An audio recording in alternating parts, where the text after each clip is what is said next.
What's up, guys? Welcome back to IPAC Electronics. So first off, a big thank you to everyone who watched my first two videos on my 4K arcade cabinet with the new RAD drive that I built, okay? And I had a few questions. So some people are asking me how I handled racing games on the cabinet. Well, there's two solutions to that, honestly. The answer to the easiest way is to use a wheel, of course. So if you have a wheel, what I did was, I'm gonna try to show you this here.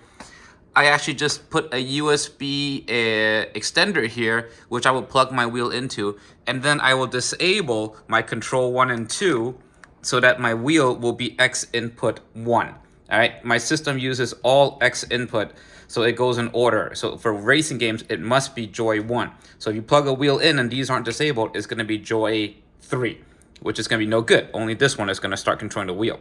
All right. So like I said, the way to disable that is just to use these little switches here and turn off joystick 1, joystick 2. And then if I wanted to turn off the lights, this is how I turn off my LEDs, see? This will turn off my LEDs for when I just don't want them on. Because this isn't always on PC. This doubles as my Plex server too. Okay, so, but right now I have these IL Euro sticks in here, which are 8-way, but they are in Dpad mode, because that is what most games will require. All right, so I'm going to zoom in here and show you what I mean by that. Okay. All right. Okay, so when you are in Dpad mode, and if you were to test it using Pointy's joystick test, right? Up, down, left, right, okay, you'll see it says hat switches right here. That's what we call Dpad mode. This is pretty much what you're going to use for all emulation, MAME, fighting games. Even though my MAME is double mapped where I can use joystick mode, the analog joystick mode, this is the default mode which my system is going to be in. But the reason I love using brook encoders, brook 0, instead of using cheap, you know, Xinmos or zero pi encoders, things like that, is because of this. I'm going to show you now. I'm going to zoom back out. Okay, so I'm going to press a hotkey here. All right. It's actually very hard to shoot these things without like a special lens or something. I'm gonna press start and left. And what's gonna happen is after 5 seconds, it's gonna become analog mode. Well, not analog, not real analog, but it's gonna become left joystick mode, see? Now, my left and right, up and down, is controlling the axes. This is the joystick mode, okay? Now, arcade fight sticks have a toggle switch to do this, and I would love to have a switch that could just let me swap between them built into the control panel, but it's actually very hard to figure a way to put a 3-way directional switch in my panel without ruining it. Okay, so now with this, I can play my racing games, okay? All I did for my racing games to make it universally compatible with controller, fight stick, and wheel is I mapped gas to right trigger and brake to left trigger. And then in this case, I mapped the item button, like if I were to play Mario Kart, to my A button. And they're all color coded here, so I know exactly what's what. So in this case, I have X, Y, A, B, right button, right trigger, and this is left trigger. Left trigger for like Tekken, it's always like the super move, okay? Now, you'll notice I'm missing one then. That means I'm short a button. That's because when I bought this from Game Room Solutions, they only made it in this configuration.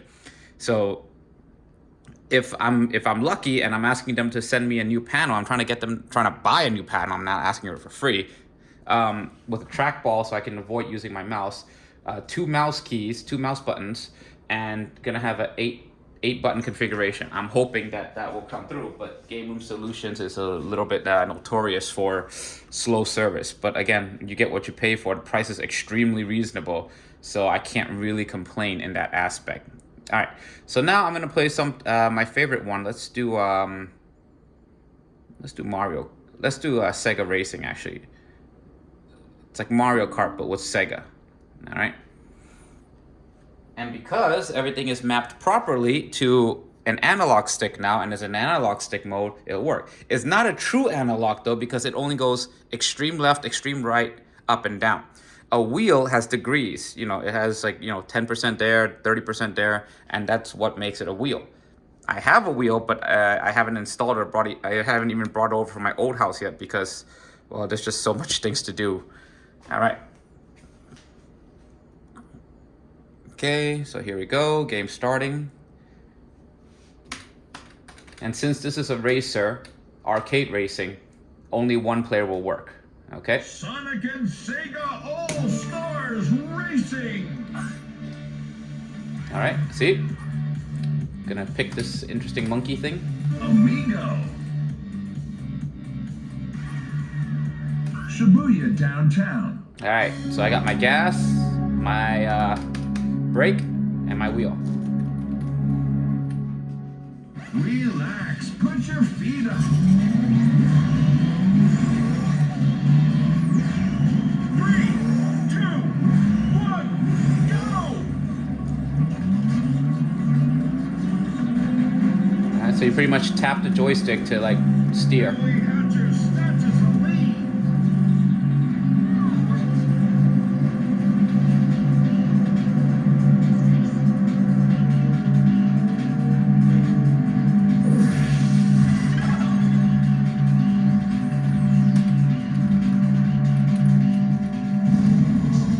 And I made my right button, sorry, not A, I made my right button, the top one, my item button.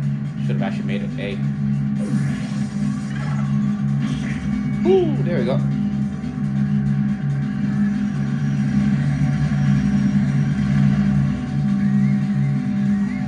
All right, so that's just the gameplay of this. Actually, I know why I made it right button. It's because if I switch to a controller, I don't want to have to press a button. I want to use the trigger here.